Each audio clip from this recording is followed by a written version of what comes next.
story you are about to hear is true. Only the names have been changed to protect the innocent. Fatima, best of all king-size cigarettes, brings you Dragnet.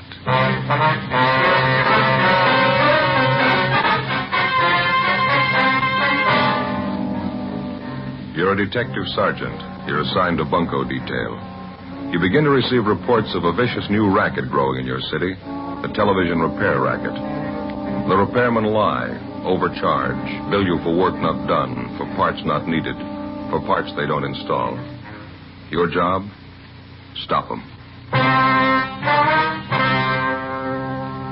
How does Fatima compare with other king-size cigarettes? Fatimas are the same length and circumference, 85 millimeters long, 1 1/64 inches around. And Fatima filters the smoke exactly the same long distance as any other king-size cigarette. Tell me then, how is Fatima different from other king-size cigarettes? In Fatima, the difference is quality. Fatima gives you extra mildness, a much different, much better flavor and aroma. Remember, Fatima has all the advantages of extra length, plus Fatima quality, which no other king-size cigarette has. So insist on the best. Smoke king-size Fatima. Best of all king-size cigarettes.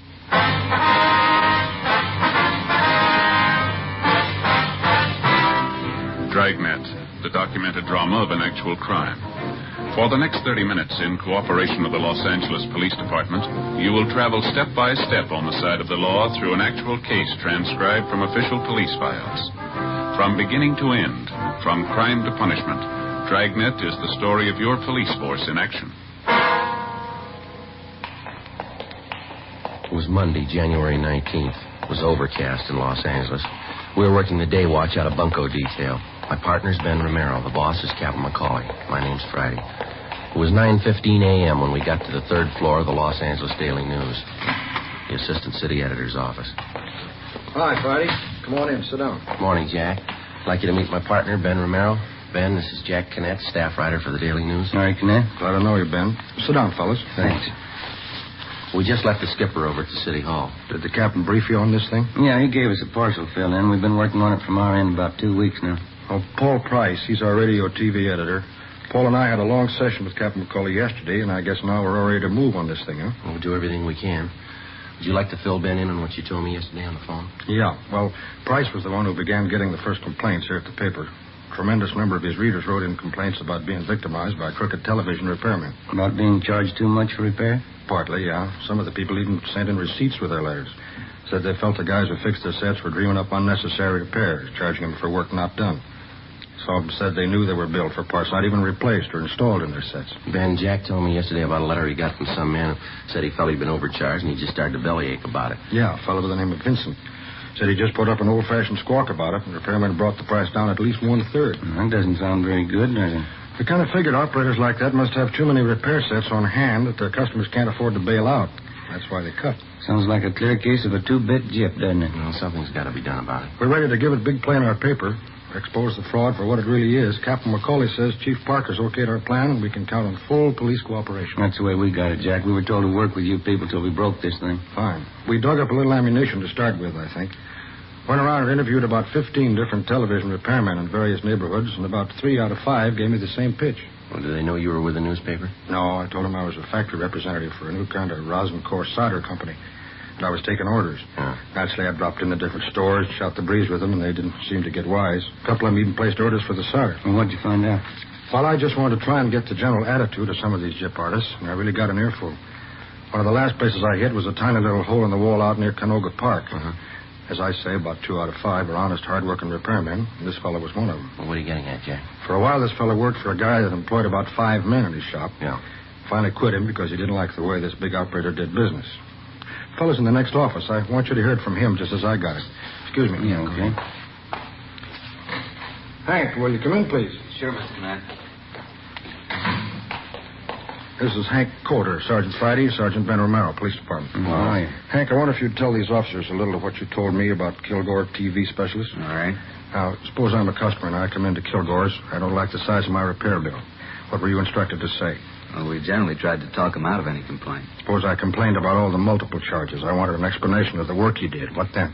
You just tell you that it wouldn't do any good to explain. You wouldn't understand all the technical stuff anyway. Mm-hmm. Tell us Kilgore's attitude with the customer. You mean about the loose wire stuff? Yeah, please. Well, Kilgore used to tell us that if we only charged 50 cents for fixing the loose wire, the customer wouldn't believe we really fixed his set, so we used to charge quite a lot more.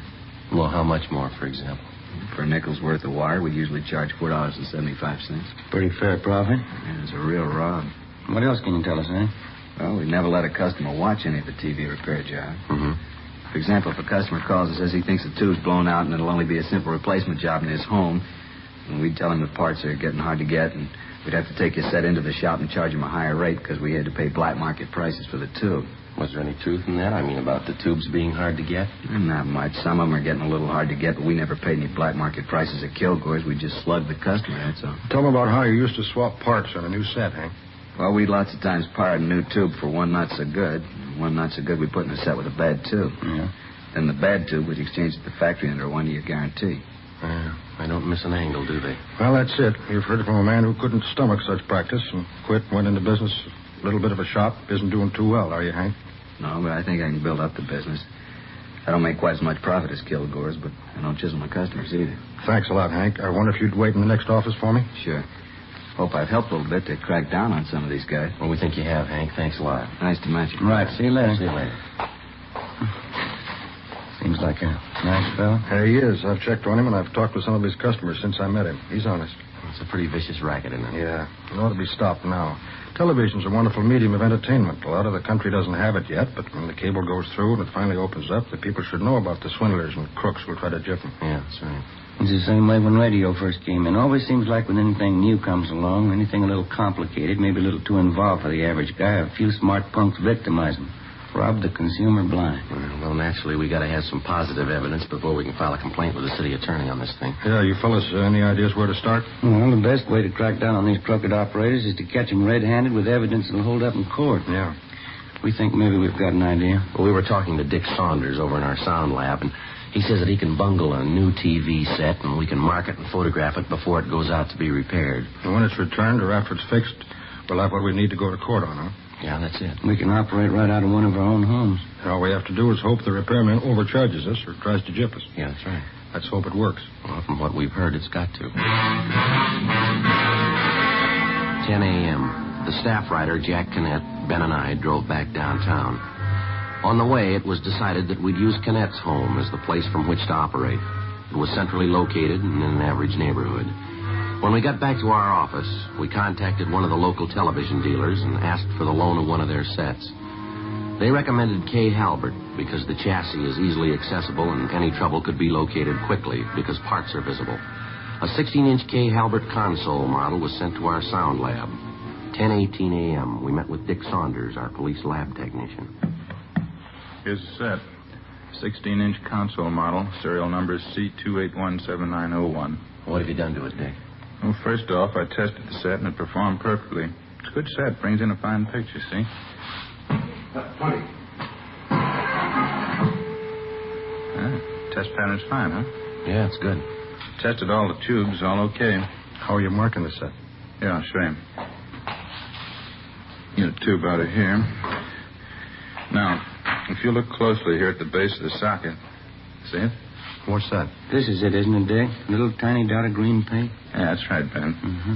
I'm marking every part of the set with this tiny green dot. Looks good. If I didn't spot it, I doubt anyone else would, especially if they didn't know about it. Yeah, that's what we're hoping. In addition to this type marking, we've taken all serial numbers off the tubes and various parts. Anything that carried any form of coding, we took down. Mm-hmm. All major components have been marked. Transformers, coils, condensers, tuning units, so on. Did you get any pictures of it? Yeah, we did. Took photographs of the set in and out of the cabinet. Took them from 4 different angles just to be sure we were well covered. Well, how did you bungle it? Well, here's what I did. To put the set out of commission, I burned out the filament of the 5U4G low-voltage rectifier tube. What's the cost of that particular tube, Saunders? Well, this tube ordinarily retails for $1.65. Mm-hmm. Well, what does that do to the set? I mean, burning out the tube. By burning out that filament, we cause the sound and picture circuits to be completely inoperative. It won't work at all until that particular tube is replaced by a good one, isn't it? That's right, Joe. Well, how big a job would it be to trace the trouble? Well, it could easily be detected by casual observation or by noting that the tube normally very hot is cold. How much time would you say it'd require to make a repair like this? Oh, I'd estimate not over a half hour would be required to place this set in operating order. Half hour. Mm-hmm. Okay, thanks a lot, Dick. You going to take care of getting the set out to Canett's home right away? Yeah, we have his address right here. We'll get it right out. All right, fine. If you can, try to get whoever repairs this set to give you an itemized bill of all work done and parts installed. Right. In case you call more than one outfit today, here's an extra bad 5U4G tube. Thank you, Dick. Anything you'd like to know? No, I think that about covers it for me. Jack? One more thing. I was just wondering, if somebody spots the trouble right away and replaces the tube, what do you think they ought to charge, Dick? Labor and all. I checked through RTA on that this morning. They said to make a house call and replace the defective tube should not exceed $4.50. Okay, thanks. That does it for now, huh? Yeah, I guess so. Well, you're all set then. Think you'll get what you're after? Well, we should. The odds are all on our side. 10:30 a.m., Monday, January 19th. We left the sound lab on West 1st Street and walked back to Bunko Division. We met with Captain McCauley and filled him in. We gave him the newspaper man Jack Canett's address and told him he could reach us there. The console model television set was delivered to Canett's home and properly installed. When we arrived at his home, we started going through the yellow classified section of the phone directory. We made a list of several TV service stores just picked at random. We chose a wide variety. We picked stores that were listed with large boxed-in ads, stores that carried no ads, just a listing. Ben called 2 places and staggered the calls so that the repairman would arrive about 1 hour apart. It was 11:30 a.m. when the first man made his service call. Bart's TV experts on Hollywood Boulevard. It took him 45 minutes. It was 12:15 when he left Jack Canett's home. Must have been one of the 2 out of 5, huh? Yeah, he seems okay. I wonder if I could see that bill, huh? Oh, here you go, Joe. Thanks. It looks okay. Replace 5U4G tube, $1.65. Service charge, $2.50. Total charges, $4.15. That kind of bears out Canett's thinking, doesn't it? Remember when we asked him how many men worked in his shop, he said he's alone? Yeah. I think you'll find that's a pretty good barometer. All the servicemen working alone aren't like this guy, but the bigger percentage of the honest ones are. When's the next one due to arrive, Ben? Any minute now. Called a place by the name of Cheney's Video Repairs. They're over on Beverly Boulevard. Mm-hmm. Had a big ad. Looks like a pretty big outfit. Oh, here's that other defective tube that Dick gave us. Yeah, better get it in the set. Yeah. Let's see. Here we are. 5U4G. Okay, here you go. Thanks, Jill. Here's a new one the guy put in. I got it. Okay. Get this back on again.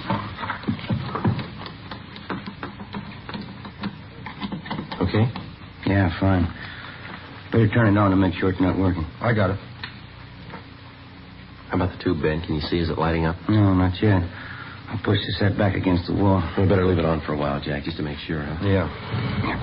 There we are. I gave you the other tube? Yeah, I got it right here in my pocket. Right. I'd like to try something if you fellas think it'll be okay. What's that, Jack? I got a good little camera, like a 3F, candid. Mm-hmm. I think maybe if I turn all the 3-way lamps up to full, use a AAA fast film that's in the camera now, maybe we can grab some shots of the guy while he works. What do you think? Well, if you're careful, don't let him get wise. Maybe you ought to shoot some of all of us just so he doesn't think anything about it. Huh? Yeah, that's what I figured. I'll just sit down on that chair over there by the set, make him think I'm just testing or something. Mm-hmm. I think I can bring it off without arousing any suspicion. Okay. If I get anything, the guy's out of line, we'll run the shots in the Daily News. What do you figure on doing, Jack? You going to run a series on the TV repair racket? Yeah, that's the plan. Lee Payne, he's our executive editor. He thinks it's high time somebody exposed the swindle in the paper. Mm-hmm. That'll be the next serviceman. I'll let him in. Right. Better turn off the set, huh? Yeah. Television repair? That's right. I'm from Cheney's on Beverly Boulevard. Oh, yeah. Now, come on in. Thanks. Oh, what seems to be the trouble? We don't know. The set's right over there. Oh, thanks.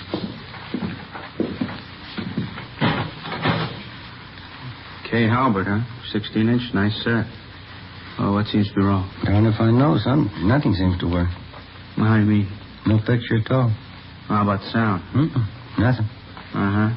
It'll be all right to pull the set away from the wall? Sure, go right ahead. Can you give you a hand? Oh, no, it's all right. I can handle it. Well, I'll get some tools out.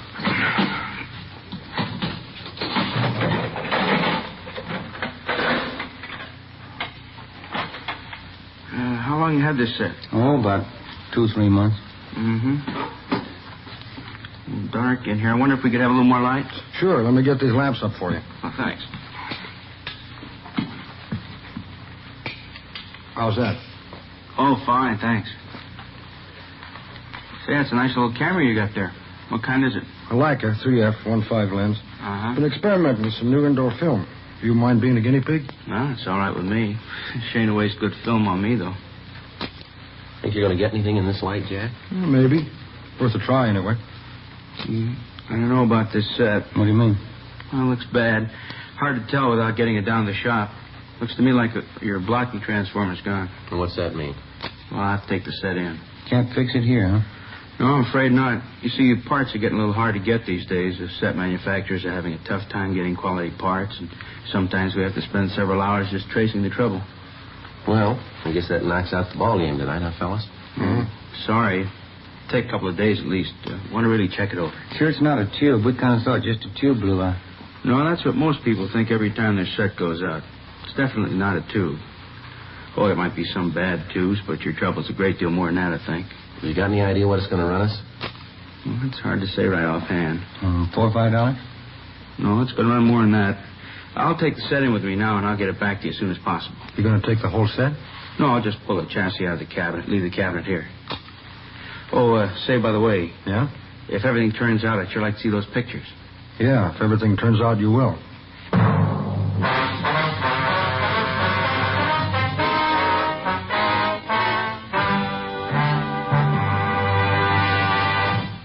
You are listening to Dragnet, authentic cases from official police files.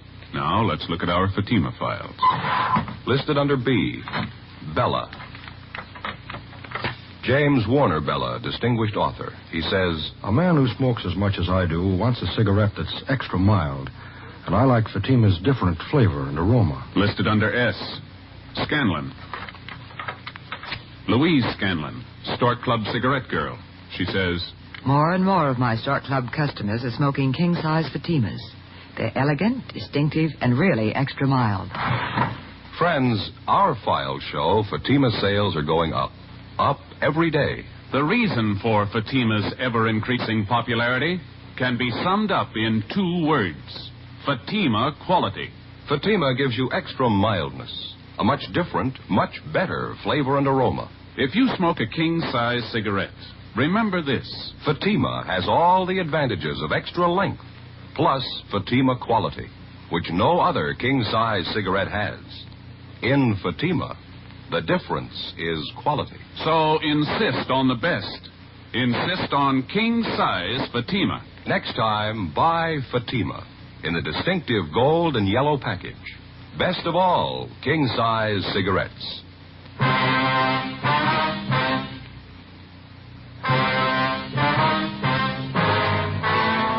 Thursday, January 22nd, 9:30 a.m. The TV set was returned to reporter Jack Cannett's home after having been repaired by a servicing company called Cheney's Video Repairs. We found that the man who had come to Cannett's home to make the service call was Robert V. Cheney, the owner of the service outfit. Well, as soon as the set was returned, we called the sound lab and had it picked up and taken downtown. Sergeant Marshall Zeno, who was working with us out of Bunko Detail, called and said that Dick Saunders had finished his investigation and wanted to see us right away. 10:30 a.m., we went down to West 1st Street, the police sound lab. Saunders went over his findings with us. Here are the photographs before and after. Mm-hmm. Before we go over these, let me show you what we found out about your repair job. Okay. Over here. Here's that receipt Cheney gave you when he returned the set. Yeah. Here's what the repair bill states. Replaced vertical blocking transformer, replaced 5U4G tube, 6AU6 tube, and 12AU7 tube. And the charge was $32.50. Plus 98 cents tax, or a total of $33.48. Well, how does that break down, Dick? It appears that the 98 cents tax was for $28 worth of material used in the repair. Mm-hmm. Did they really put in all that stuff? You got yourself a prize package in that outfit. All they did was to replace the 5U4G tube. That's all they did, huh? Yeah. Here's the capper. The 5U4G is a war surplus tube, but it works okay. What else did you find? According to the photographs and coding system, no vertical blocking transformer, 6AU6 tube or 12AU7 tube were replaced. Let's get back to photos here. Here, you can take these along for your package. Thanks, Dick. You can see in the set here. Yeah? Let me show you. See, this tube is the only part mentioned in the receipt or otherwise that doesn't carry our green paint coating system. Yeah. Let me turn the set around here. All right. Joe, try the channel selector here. What, this? Yeah, that's the tuning knob to bring in the stations. Channel selector, they call it. Turn it. Okay. Falls off pretty easy, doesn't it? It sure does. Here, Dick. Thanks. They left out the spring clip in here. It should have been put back in because that's what holds the knob secure to the shaft. I've had that happen on radio sets. Yeah, sometimes they're a little stubborn to put back in, but a good repairman would never leave it out. Yeah. Something else here. Turn the set around the back again. No, I'll get it, Dick. Oh, thanks, Ben. See here? See how loose the chassis is in the cabinet now? Yeah, it sure is. Wasn't that way when we got it from the K. Halbert dealer, any more than the channel selector was faulty. It was in perfect shape when we got it. Look at the size of that chassis. It's pretty heavy. Yeah, it is. Originally, there were 4 screws used to hold the chassis in the wood cabinet. Cheney's repair outfit only put 1 back in. 1 screw to hold that heavy chassis. Yeah, it's a pretty sloppy job, all right. You know what they'd probably tell you if you asked them about this? It only requires 1 screw. Yeah, that's it. The bad repairman can always improve on factory standards, usually for his own convenience. Certainly doesn't improve the product. Well, looks like we got what we were after. Think we got enough, Joe? I do. Let's see what the city attorney thinks. We collected all the evidence in the case against Cheney's video repairs.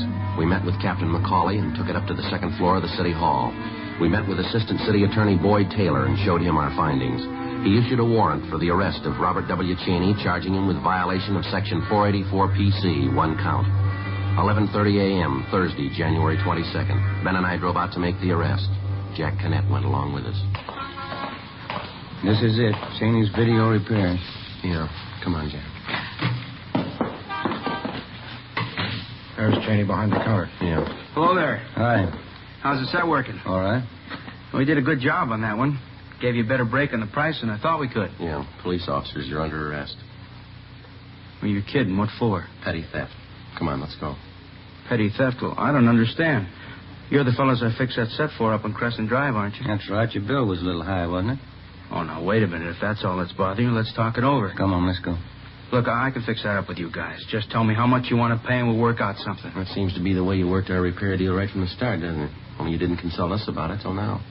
Well, look, you know how it is in this business. If you don't charge some customers a little money, they don't think you did anything to their sets. You ought to try charging them for just the work you do. Can't we get together on this thing? Let's just forget the whole deal. You don't owe me anything. Now, here. Here, I'll refund all your money. We'll call it square. Never mind. Just leave the money in the cash register and get your coat.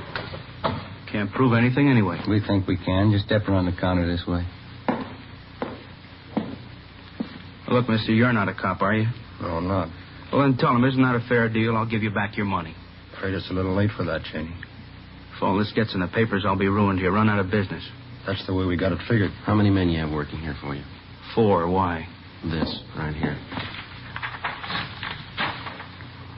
You ever read this?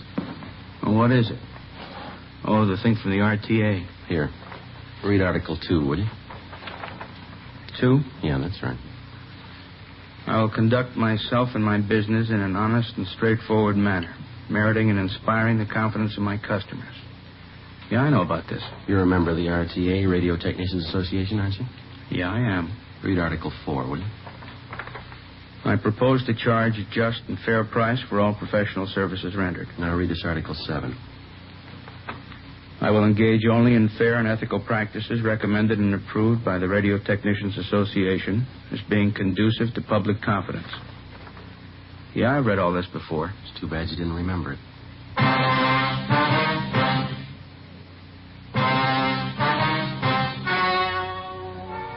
The story you have just heard was true.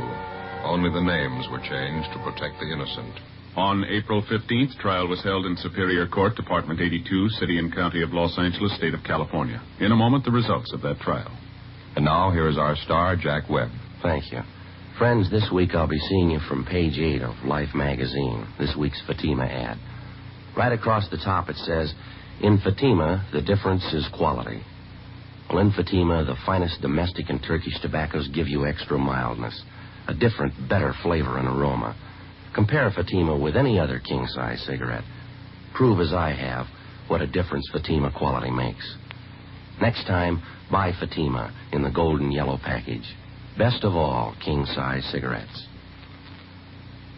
Ladies and gentlemen, in the few remaining moments, we'd like to take this opportunity to thank you once again for your many kind letters of encouragement that come in from week to week.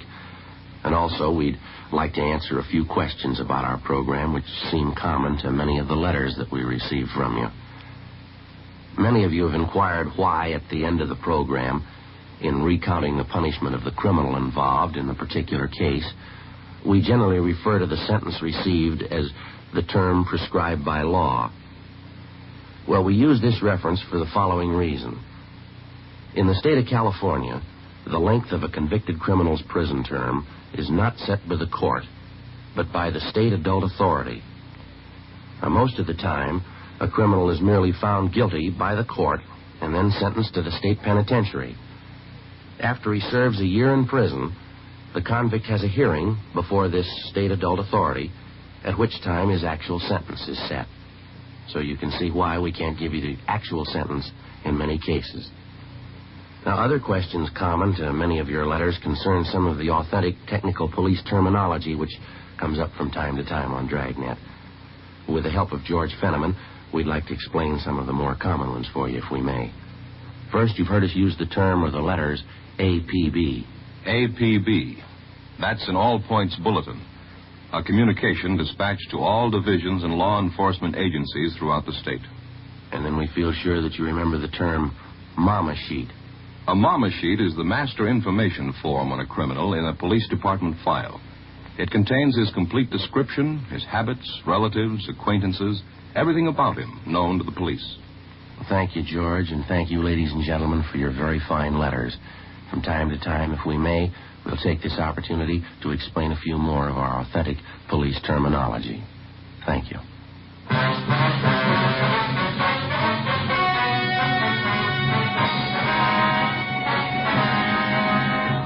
Robert W. Cheney, owner and operator of Cheney's Video Repairs, was tried and convicted on several counts of violating Section 484 PC, petty theft. He was fined $200 and received a sentence as prescribed by law. Petty theft is punishable by imprisonment in the county jail for not more than 6 months.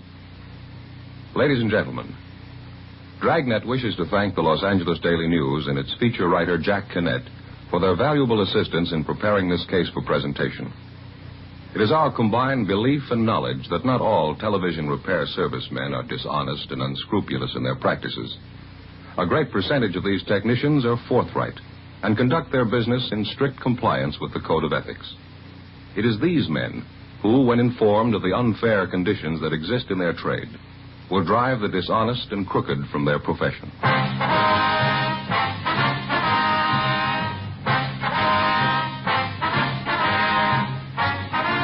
You have just heard Dragnet, a series of authentic cases from official files.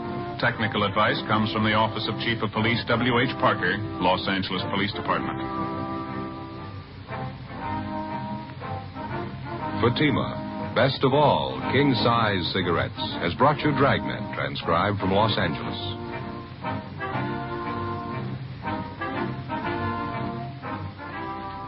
It's the Silver Jubilee on NBC. For 25 years, NBC has been bringing you the very best in radio entertainment. Listen now to another exciting story on Counter Spy coming up on NBC.